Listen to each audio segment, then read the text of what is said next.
ಮಾಡಿದ್ರು ಸರ್, ನಾನು ಅರೆಸ್ಟ್ ಮಾಡಿದ್ರು 74 ಮಾಡಿದ್ರು, 15 ಪುನಸ್ಮರಣೆ ಮಾಡಿದ್ರು. ನಿಮ್ಮ ವಿಷಯ ಹೇಳ್ತೀನಿ.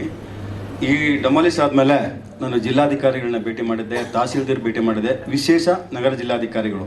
ಈಗ ಅವ್ರೇನು ಪಾರ್ಟಿ ಮಾಡಿದ್ದಾರೆ, ಚೀಫ್ ಸೆಕ್ರೆಟರಿ ವಿಶೇಷ ನಗರ ಜಿಲ್ಲಾಧಿಕಾರಿಗಳು ಮಾತ್ರ ಮಾಡಿದ್ದಾರೆ. DC ಅವ್ರಿಗೂ ಯಾವುದೇ ಮಾಹಿತಿ ಇಲ್ಲ. ಅವರು ತುಂಬ ಬೇಜಾರು ಮಾಡಿಕೊಂಡ್ರು. ಯಾಕೆ ಅವರು ಅದು ಡಮಾಲಿಸ್ ಮಾಡೋಕ್ಕೆ ಬರಲ್ಲ, ಅದು ಒಂದು ಮಂದಿರ, ಅದು ಹಂಗೆ ಇರಬೇಕು. ನನಗೆ ಮಾಹಿತಿ ಇಲ್ಲ ರಾಜುಗೌಡ್ರೆ, ಮಾಹಿತಿ ಇಲ್ಲ. ವಿಶೇಷ ಜಿಲ್ಲಾಧಿಕಾರಿಗಳು ನನಗೆ ಮಾಹಿತಿನೇ ಬಂದಿರೋಂದ್ರು. ನಾನು ಕಾಲಲ್ಲೇ ಮಾತಾಡಿದ್ದೀನಿ, ಮನವಿನ ಕೊಟ್ಟಿದ್ದೀನಿ.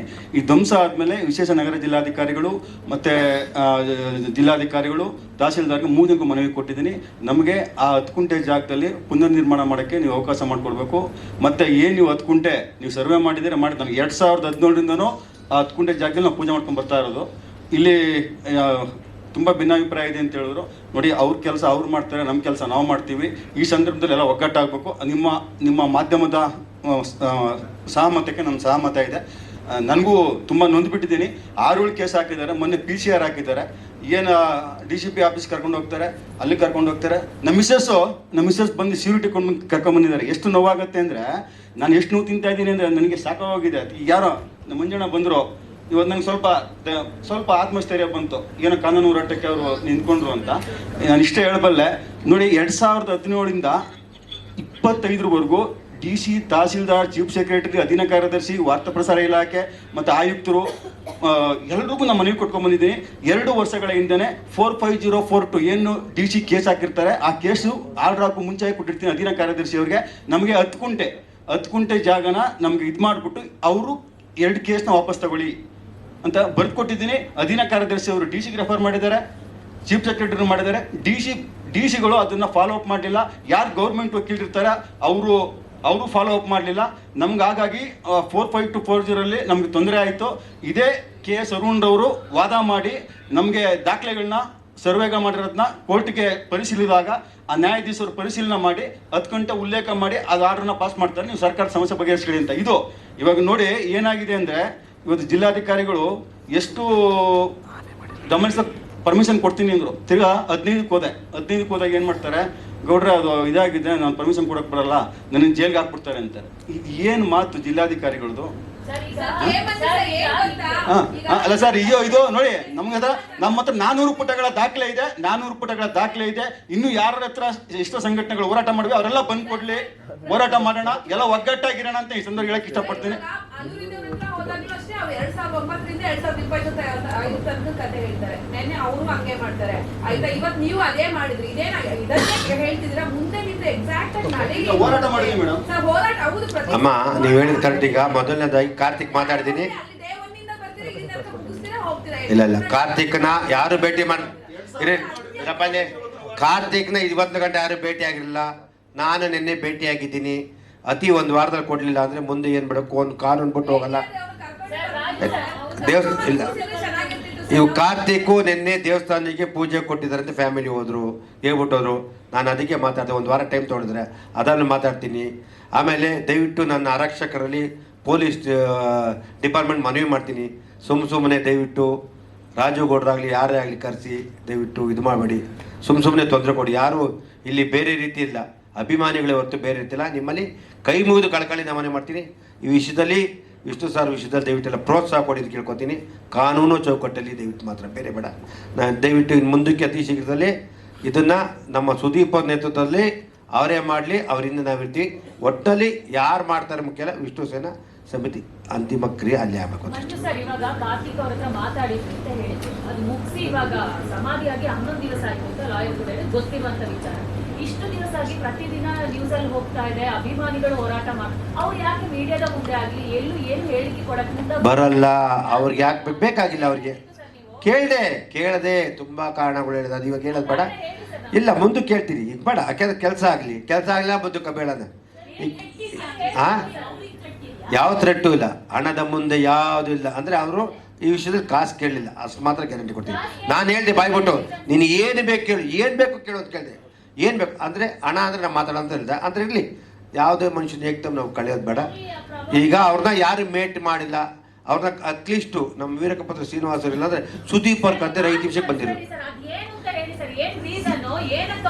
ಅವ್ರು ತುಂಬ ಏನೇನು ಹೇಳಿದ್ದಾರೆ ಅಮ್ಮ. ಅದನ್ನ ನಾವು ಸಾಮಾನ್ಯ ಇದು ಅವ್ರು ಹೇಳಿದ್ದಾರೆ ನಾನು 3 ದಿನ ಟೈಮ್ ಕೊಡಿ ಮಾಡಿಕೊಡ್ಬೋದು, ಮುಂದಕ್ಕೆ ಮಾಡ್ತೀನಿ ಇಲ್ಲ ಅನ್ಬೋದು. ಏನು ಮಾಡಿಕೊಟ್ರೆ ಮೀಟ್ ಮಾಡಿದ್ರೆ ಯಾರು ಅವ್ರು ಮೀಟ್ ಮಾಡಿದ್ದಾರೆ? ನಾನು ಈಗ ಸಂಘಗಳು ಓಡಾಡ್ತಿದ್ವಲ್ಲ, ಕೋರ್ಟ್ ಇದ್ದಲ್ಲಿ ಹೆಂಗ್ ಭೇಟಿ ಆಗ್ಲಿ? ಕೋರ್ಟ್ ಇದ್ದಾಗ ನಾವು ಮಾತಾಡ್ ತಪ್ಪ ಕಾನೂನು ಕಂಟೆಂಪ್ಟ್ ಆಫ್ ದಿ ಕೋರ್ಟ್ ಆಗ್ತದೆ ಅವಾಗ.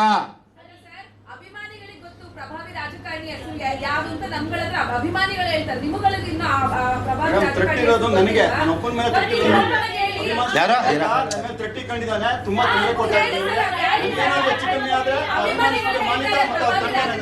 ಯಾರು ಪ್ರಭಾವಣಿ ರಾಜಕಾರಣಿ? ಅಭಿಮಾನಿಗಳಿಗೆ ಗೊತ್ತು, ನಿಮಗೆ ಗೊತ್ತಿಲ್ವಾ?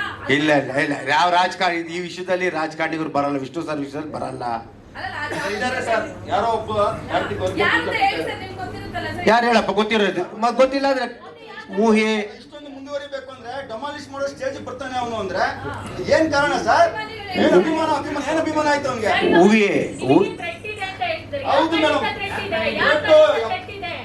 ನನ್ನ ಮೇಲೆ ಇಲ್ಲ ಸಲದ 6 ಕೇಸ್ಗಳಾಕಿ ಫೈಲ್ ಮಾಡಿದ್ದಾರೆ. ಒಂದು ಕೇಸ್ಗೂ ಎವಿಡೆನ್ಸ್ ಕೊಡಕ್ಕೆ ಅವ್ನಿಗೆ ಯೋಗ್ಯತೆ ಇಲ್ಲ. ಯಾರಿಗೆ? ಕಾರ್ತಿಕ್ಗೆ ಒಂದು ಎವಿಡೆನ್ಸ್ ಕೊಡಕ್ಕೆ. ಒಂದು 8-9 ತಿಂಗಳಿಂದ ಅಲಿತಾ ಇದೀವಿ ನಾವು. ಒಂದು ಎವಿಡೆನ್ಸ್ ಕೊಟ್ಟಿಲ್ಲ, ಕೇಸ್ ವಾಪಸ್ ತಗೊಳ್ತಾನೆ. ಯಾಕೆ? ನಾನು ಕಳ್ತನ ಮಾಡಿದಿನ, ದರೋಡ ಮಾಡಿದಿನ, ಮಾಡ್ಲಿ, ಕೋರ್ಟ್ ಪ್ರೂವ್ ಮಾಡ್ಲಿ. ನಾನು ಹೋರಾಟ ಮಾಡಿರೋ ದಾಖಲೆ ನಾನು ಪ್ರೂವ್ ಮಾಡ್ತೀನಿ. ಎದುರಿಸಿ ಈ ತರ ಥ್ರೆಟ್ ಮಾಡ್ತೇನೆ, ನಾನು ಸೋಲ್ಸ್ಬೋದು ಅಂತ. ನಾನು ಸೋಲೋ ಮಗ ಅಲ್ಲ.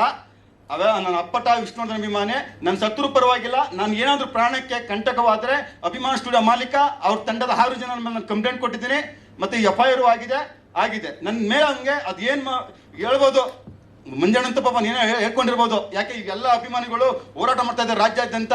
ಮತ್ತೆ ಅವ್ನಿಗೆ ಇವಾಗ ಎದೆ ಡವ ಅಂತ ಇರ್ಬೇಕು. ಅದಕ್ಕೆ ಅಣ್ಣ ನಾನು ಕೊಡ್ತೀನಿ ಅಂತ ಏನೋ ಹೇಳಿರ್ಬೋದು. ಕೊಟ್ಟು ಸಂತೋಷ. ನನಗಿಂತ ಖುಷಿ ಪಡೋರು ಯಾರಿಗೂ ಇಲ್ಲ, ನನಗೆ ಖುಷಿ ಪಡೋದು. ಆದರೆ ಇದರ ಹಿಂದೆ ಅವನು ಆ ಡೆಮಾಲಿಷ್ ಮಾಡೋ ಸ್ಟೇಜ್ ಬರ್ತಾನೆ ಅಂತಂದ್ರೆ ಅವನ ಹಿಂದೆ ದೊಡ್ಡ ಕೈವಾಡವಿದೆ. ನಾನು ಇವಾಗಲೂ ಹೇಳ್ತೀನಿ, ಮುಂದಕ್ಕೆ ಹೇಳ್ತೀನಿ, ದೊಡ್ಡ ಕೈವಾಡವಿದೆ. ಸಮಾಧಿ ಅಷ್ಟು ಸುಲಭವಾಗಿ ಪ್ರಪಂಚದಲ್ಲೇ ಯಾವುದೇ ಒಬ್ಬ ಮೇರು ನಟನ ಸಮಾಧಿನ ಅವ್ನು ಧ್ವಂಸ ಮಾಡ್ತಾನೆ ಅಂದ್ರೆ ಅವನ ಹಿಂದೆ ಒಂದು ದೊಡ್ಡ ಕೈವಾಡವನ್ನಿದೆ. ಒಬ್ಬ ಯಾರು ರಾಜಕಾರಣಿಗಳಿದ್ದಾರೆ, ಇಲ್ಲಿ ಯಾರೋ ಬಿಲ್ಡರ್ಸ್ ಇದ್ದಾರೆ ಅಂತ ಹೇಳಿ ನನ್ನ ನೇರವಾಗಿ ಆರೋಪ ಮಾಡ್ತಾ ಇದ್ದೀನಿ.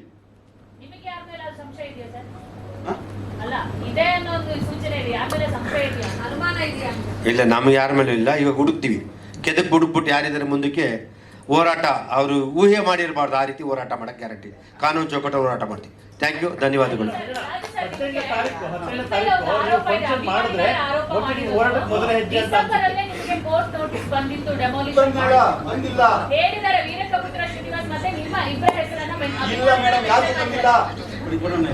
ಯಾರಿಗೂ ಬಂದಿಲ್ಲ. ನಾನು ಕಾಲ್ ರೆಕಾರ್ಡಿಂಗ್ ಮಾಡ್ಕೊಂಡಿದ್ದೀನಿ. DC ಇರ್ಬೋದು, ಈ ವಿಶೇಷ ನಗರ ಜಿಲ್ಲಾ ತಾಲೂಕು ಆಫೀಸ್ ಇರ್ಬೋದು, ಮಾಡ್ಕೊಂಡಿದ್ದೀನಿ. ಅವ್ರಿಗೆ ಮಾಹಿತಿ ಇಲ್ಲ. ರಾಜಗೌಡ ನಮ್ಮನ್ನ ಪಾರ್ಟಿನೂ ಮಾಡಿಲ್ಲ, ನಮ್ಗೆ ಮಾಹಿತಿ ಬಂದಿಲ್ಲ ಅಂತಾರೆ. ವಿಶೇಷ ನಗರ ಜಿಲ್ಲಾಧಿಕಾರಿಗಳು ಬಾಲಚಂದ್ರ ಅಂದ್ಬಿಟ್ಟು ಅವ್ರನ್ನೂ ಕೇಳಿದೆ, ಗೌಡ್ರ ನಮ್ಗೆ ಮಾಹಿತಿ ಬಂದಿಲ್ಲ. ಇದು ಹಳೆ 2003ರಲ್ಲಿ ವಿಶೇಷ ನಗರ ಜಿಲ್ಲಾಧಿಕಾರಿಗಳು ಆರ್ಡರ್ ಮಾಡಿರ್ತಾರೆ, ಅವ್ರು ಅದನ್ನ ಹಾಕೊಂಡಿದ್ದಾರೆ. ವಿಶೇಷ ನಗರ ಜಿಲ್ಲಾಧಿಕಾರಿಗಳು 2014ರಲ್ಲೇ ಕ್ಲೋಸ್ ಆಯ್ತು, ನಮ್ಗೆ ಅಧಿಕಾರ ಇಲ್ಲ. ಚೀಫ್ ಸೆಕ್ರೆಟರಿ ಹಾಕೊಂಡಿದ್ದಾರೆ. ಏನಿದ್ದಾರೆ ಅವ್ರಿಬ್ಬರಿಗೂ ಹೋಗಿದೆ. ಅವರು ಸರ್ಕಾರಿ ಅಧಿಕಾರಿಗಳು ಯಾವುದೋ ಒಂದು ಪೋಸ್ಟ್ ಬಂದ್ರೆ ಅದು ಅಲ್ಲೇ ಬಿದ್ದಿರ್ತಾ ಇದೆ, ತಲೆ ಕೆಡ್ಸ್ಕೊಳ್ಳಲ್ಲ. ಅವ್ರು ಏನಾರ ಮಾಮೂಲು ಬಂದ್ರೆ ಮಾತ್ರ ನೋಡ್ತಾರೆ, ಮಾಮೂಲು ಇನ್ಕಮ್ ಬಂದ್ರೆ ಮಾತ್ರ ಅದು ಪಾಸ್ ಮಾಡ್ತಾರೆ. ಇದು ನಮ್ಮ ಸರ್ಕಾರದ ದುರ್ವ್ಯವಸ್ಥೆ. ಡಾಕ್ಟರ್ ವಿಷ್ಣುವರ್ಧನ್ ಅವರಿಗೆ ಇವತ್ತು ಸರ್ಕಾರಿ ಅಧಿಕಾರಿಗಳು ಇವತ್ತು ಎಷ್ಟು ದ್ರೋಹ ಮಾಡಿದ್ದಾರೆ ಅಂದ್ರೆ, ಆ ಧ್ವಂಸ ಆಗಕ್ಕೆ ಸರ್ಕಾರಿ ಅಧಿಕಾರಿಗಳ ನೇರವಣೆ. ಜಿಲ್ಲಾಧಿಕಾರಿಗಳಿರ್ಬೋದು, ತಹಸೀಲ್ದಾರ್ ಇರ್ಬೋದು, ವಿಶೇಷ ನಗರ ಜಿಲ್ಲಾಧಿಕಾರಿಗಳಿರ್ಬೋದು, ಸರ್ಕಾರಿ ಅಧಿಕಾರಿ ಸರ್ಕಾರವೇ ನೇರವಣೆ. ಇವತ್ತು ಸರ್ಕಾರ ನಿರ್ಲಕ್ಷ್ಯದಿಂದ ಅದನ್ನ ಅವನು ಉಪಯೋಗಿಸಿಕೊಂಡು ಕೋರ್ಟ್ಗೆ ಮರೆಮಾಚಿ ಇವತ್ತು ಅವನು ಧ್ವಂಸ ಮಾಡಿದ್ದಾನೆ. ಅದಕ್ಕೆ ಕೆಲವರು ತುಂಬಾ ಅವನಿಗೆ ಬೆಂಬಲ ಕೊಟ್ಟಿದ್ದಾರೆ. ಅವ್ರಿಗೆ ದೇವರು ಒಳ್ಳೇದು ಮಾಡಲಿ. ನಾಡಿನ ವಿಷ್ಣು ಅಭಿಮಾನಿಗಳು ಎಷ್ಟು ನೋವು ತಿಂತಾ ಇದ್ದಾರೆ ಅಂದ್ರೆ ಅದನ್ನ ದಿನ ನಿದ್ದೆ ಬರಲ್ಲ, ಅಷ್ಟು ನೋವು ತಿಂತಾ ಇದ್ದಾರೆ. ಏನದು ಸಣ್ಣ ಪುಟ್ಟನ ಒಂಚೂರು ಕರುಣೆ ಗಿಣ ನಮ್ ಬೇಕಾದ್ರೆ ನಮ್ ಸಾಯಿಸ್ಬಿಟ್ಟಿದ್ರು ಪರವಾಗಿಲ್ಲ, ಸಮಾಧಿ ಯಾಕೆ ಇಡಬೇಕಾಯ್ತು? ನಮ್ಮ ಮೇಲೆ ದೋಷ ಇದೆಯಾ?